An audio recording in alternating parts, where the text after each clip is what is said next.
Dalam nama Bapa dan Putra dan Roh Kudus. Amin.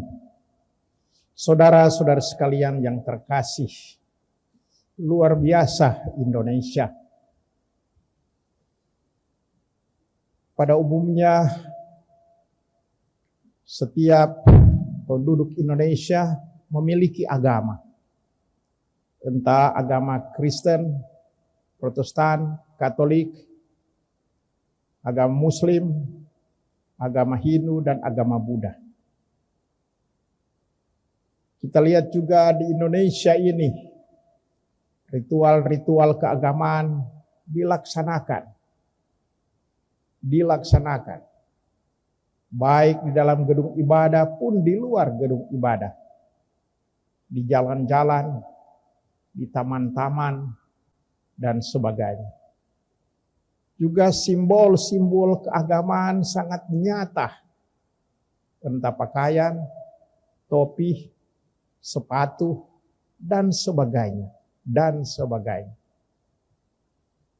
Tetapi saudara-saudara sekalian harus diakui yang menyedihkan bahwa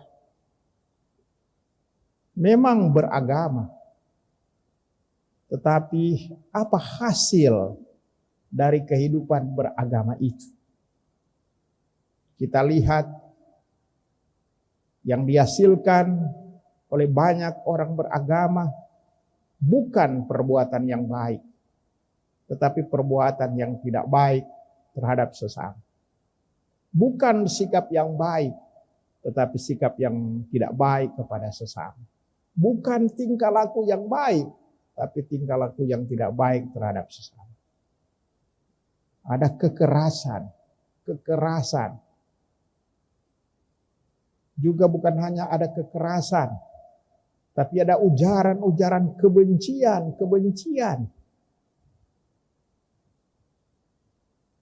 Ujaran kebencian seringkali diperkuat oleh ayat-ayat kitab suci. Padahal ayat-ayat kitab suci ada untuk membuat damai sejahtera, bukan untuk membuat kekerasan. Ini yang seringkali menyedihkan. Balas dendam antar orang-orang beragama. Jadi pertanyaannya, apa hasil daripada kehidupan beragama itu? Ini juga menjadi pertanyaan bagi kita umat Kristen Katolik. Apa hasil dari kehidupan beragama kita sebagai orang Kristen, orang Katolik? Kita dengar tadi dalam bacaan Injil, kata-kata Yesus kepada orang banyak melalui sebuah perumpamaan. Sebagian benih jatuh di tanah yang baik, lalu berbuah. Ada yang 100 ganda, ada yang 60 ganda, ada yang 30 ganda. Barang siapa bertelinga untuk mendengar, hendaklah ia mendengarkan. Yang ditaburkan di tanah yang baik ialah orang yang mendengarkan firman itu dan mengerti, dan karena itu ia berbuah. Saudara-saudari sekalian, kita umat Kristiani, orang Katolik, bukan hanya diciptakan oleh Tuhan, tapi juga telah dipilih dan diangkat menjadi pengikut-pengikut Kristus. Berbahagialah kita. Karena semuanya ini bukan karena jasa-jasa kita, bukan karena kehebatan kita, bahwa kita menjadi orang Kristen Katolik. Tuhan yang memanggil, Tuhan yang memilih kita, karena Tuhan sungguh-sungguh mencintai kita. Bersyukurlah kepada Tuhan atas keterpilihan kita sebagai orang Kristen Katolik. Tetapi saudara-saudari sekalian, memang ini merupakan sebuah pemberian yang hebat dari Tuhan bahwa kita menjadi orang Kristen Katolik. Tetapi sekaligus juga dalam pemberian ini terkandung tugas dan tanggung jawab. Ada pepatah bahasa Jerman, Gabe ist auch Gabe. Pemberian sekaligus juga tugas. Kita umat Kristen Katolik dengan dipilih menjadi pengikut Kristus, diberi tugas dan tanggung jawab supaya kehidupan kita menghasilkan buah-buah yang baik, menghasilkan perbuatan-perbuatan yang baik, tingkah laku yang baik, sikap yang baik, kata-kata yang baik. Atau dengan kata lain, supaya hidup kita harus diwarnai dengan pertobatan, kembali kepada Allah.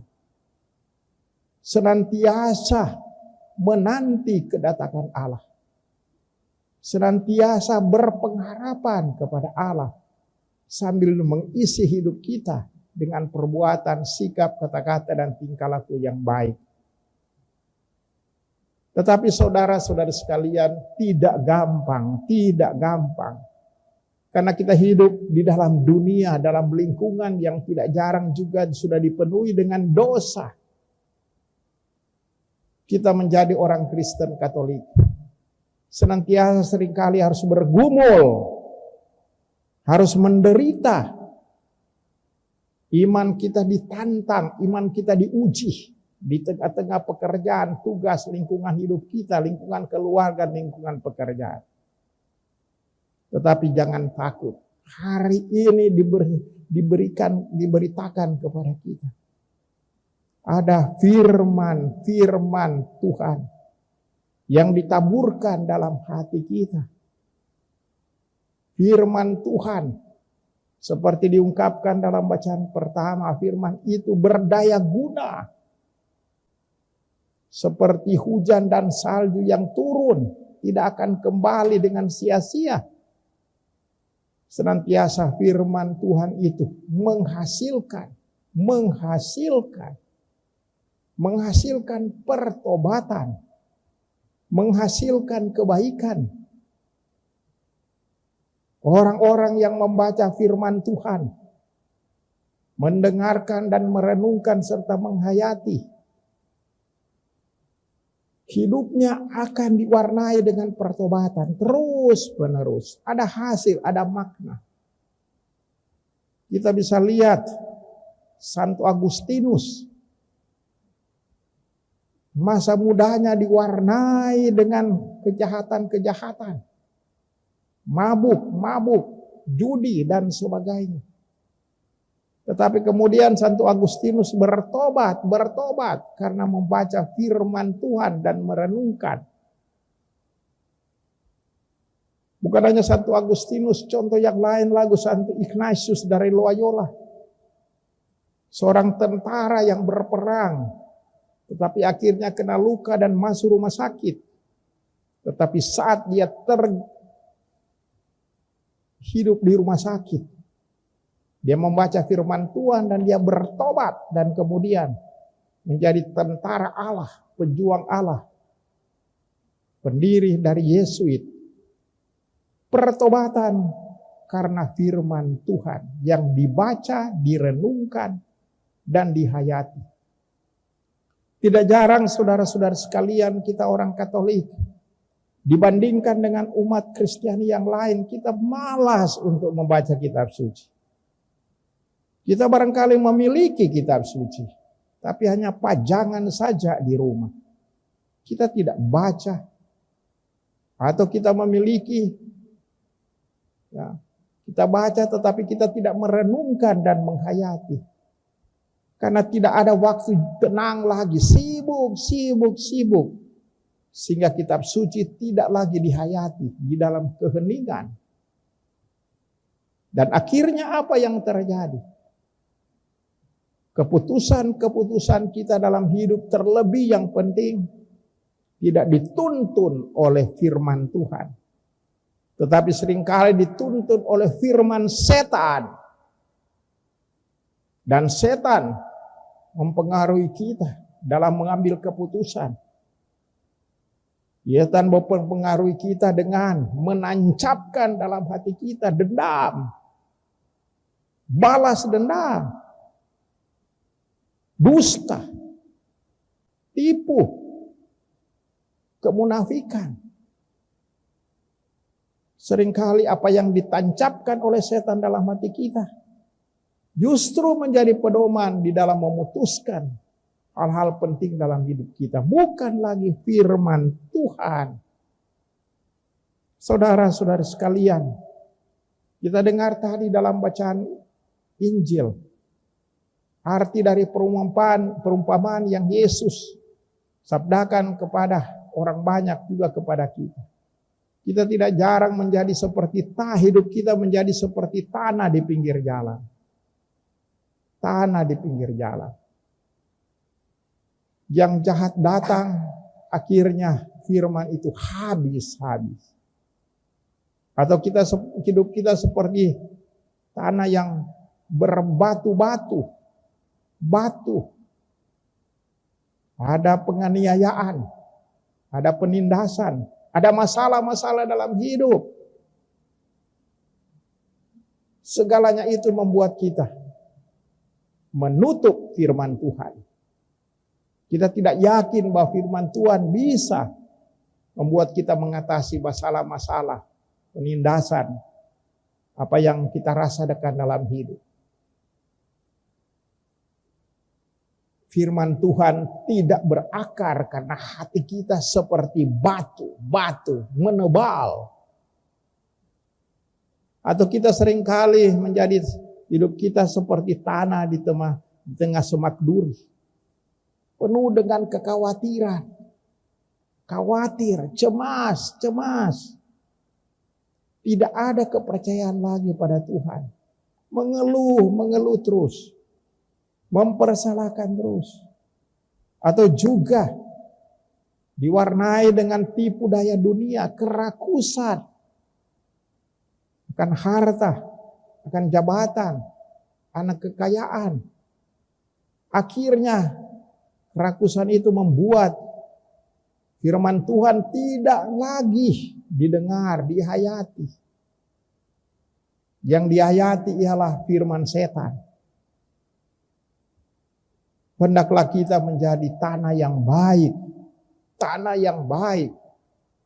Kita mendengarkan firman Tuhan. Kita membaca firman Tuhan. Kita menghayati firman Tuhan. Kemudian kita melaksanakan dan menghasilkan buah-buah yang baik.